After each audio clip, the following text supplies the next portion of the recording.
Sharma. Sir, uh, huge no-fly zone notified by the, by the Indian government, the establishment, over 5,400 kilometers. We do know that the Agni 5 missile has a stated range of about 5,500 kilometers. But the notification has led to a great deal of speculation about whether this is another test of the Agni 5, which has never seen such a large no-fly zone, or is it something more? What can you share with us, and what do you think, sir? Good evening, Shiv, and good evening to all your viewers. You see this no-fly zone which you're saying, this is a notice to airmen and mariners. Yeah. And this is a clear intent of the country of India, Indian Navy, and the testing organization that there is something which is going to happen. And this is the area of influence. Now, whether it is for 1,000 kilometers or 7,000 kilometers or 10,000 kilometers, that is best known to the people who are going to conduct this test. But yes, taking into account, and by the way, Shiv, this NOTAM has been, or the NAV area which we call in the Navy, it is issued 15 to 20 days in advance so that all the mariners and all the aircraft which are flying over this area have adequate notice and warning that they should not be surprised at the nth hour. And let me tell you, at this point in time, there will be a lot of surveillance also launched by the Indian Navy with all the assets so that this test goes, and there will be a lot of telemetric stations who will be doing all the kind of recordings of whatever is being fired. I'm not privy to it. But yes, this is a clear indication that something is going to happen, and people remain away from here, right from the smallest fishermen to the merchant marines and all of the people who are exercising or transiting through that area. Please clear off. That is what is the intention of this no-fly zone, or whatever we call as the NAV area warning, promulgated for this huge amount of area.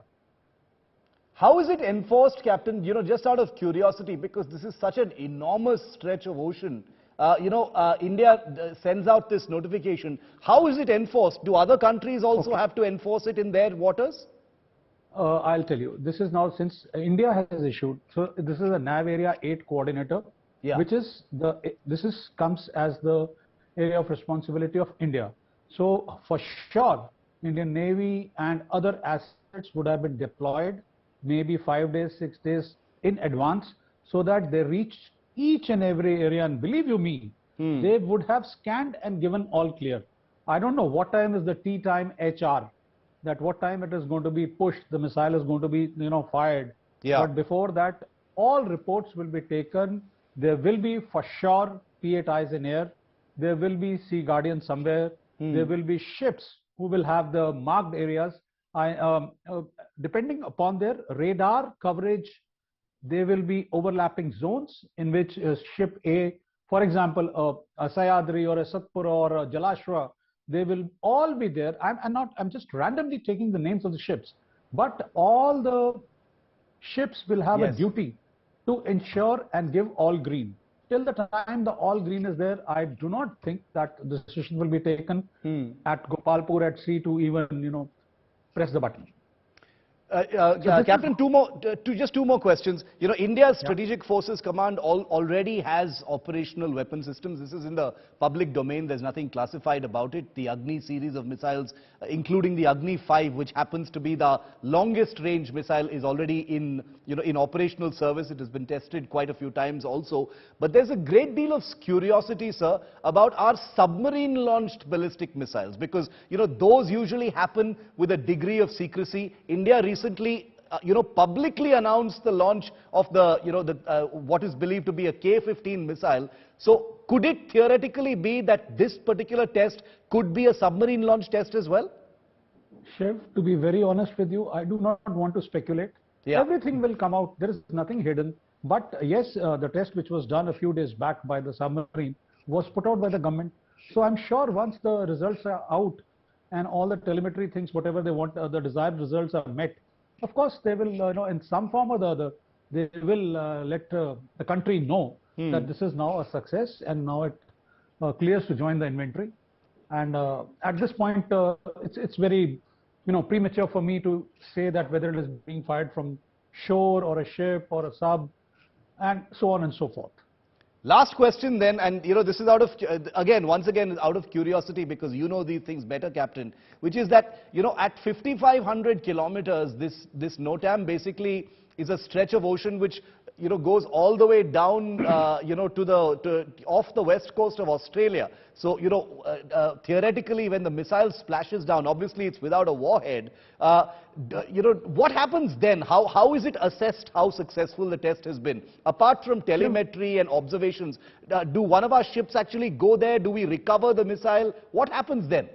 No, there is nothing. The splash point, of course, will be videographed 100%. Yeah. So that is why I've told you 6-7 days prior to this test, of whatever time is the HR, ships must have moved out. They will be in station. They will have adequate redundancy on the telemetry systems. And Yes. of course, you will find someday, not today, tomorrow, day after, someday you will find that this is how the test was conducted. And here was the splash point, because we also need to reassure our teams that, well done, boys, this is how it was. It was fired from here. It touched the sea surface at this point. So this is the range which we have achieved, so on and so forth. Shiv, all this is not, for me, it's not correct to say, but all this is recorded, and no doubt about it, all videographs, all photographs you will see, the flight path you will see, and of course, the people, the scientists, they need to study this, that what happened, and if, if there is any deviation, that is why you see that area is so broad. If it is down in length, it is 5,400 kilometers. Yeah. If you see it at the broadest, it is again 2,000 kilometers. So everything has to be checked. And yes, ships will be there, telemetry stations will be there, and it's all wired, and it will be monitored in the ops rooms wherever they have set it up. We're going to have to wait and see what this is, and we wish, all of our personnel in the Strategic Forces Command, the Navy, the Air Force, the DRDO, and all the establishments involved, the Integrated Test Range, etc., the very best for what appears to be easily one of our most ambitious tests. Each test is taken with the highest degree of professionalism. Yes, Captain? And from my side also, all the very best, guys. You have been on it, and these are the strategic deterrence weapons which we need. And and we are seeing what is happening in the geopolitical domain, geostrategic domain. So all this is much required, and actually required yesterday. Salute to all of our teams, and we'll keep our viewers posted as soon as we know what precisely this is. The government will be expected to, of course, make an announcement on what missile has been tested. You'll be the first to know here on India Today. Captain D.K. Sharma, always a privilege, sir. Thank you so much for your time here and giving us your wisdom so that we are better prepared to, see what's happening and understand the implications of it. Thank you, sir. Thank you so much. Thank you, Shiv. Thank you.